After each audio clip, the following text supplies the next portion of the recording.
Too weak to be a threat or too dangerous to be out of jail? As David Winter explains, those were the questions considered today in juvenile court about a 16-year-old accused of murder.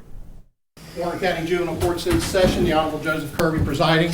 Logan Dean was excused from his hearing this morning, and Dean's attorney tried to convince the judge his client should not have to be in jail while awaiting trial either, due to his severe gunshot injuries. He should be released to the custody of his grandmother because there are other less restrictive means of monitoring him. But the prosecuting attorney argued the request was less about health and more about not wanting to be in juvenile detention. This is a murder charge.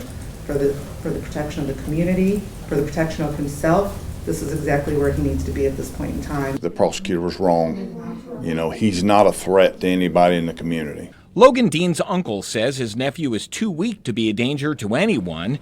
The shooting took one of his kidneys and part of his liver, and he needs medical and mental care due to a lousy upbringing. My parents took custody of him when he was like 5, 6 years old.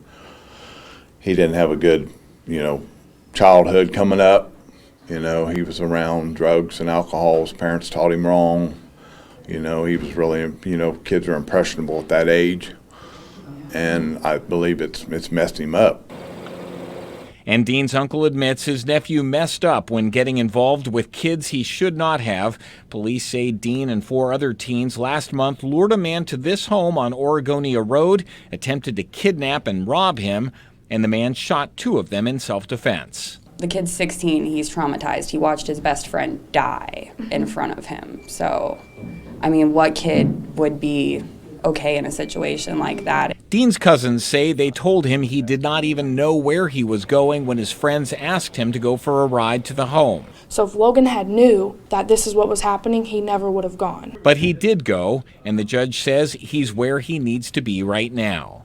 I have to err on the side of caution, and that caution tells me that he needs to remain in the detention center.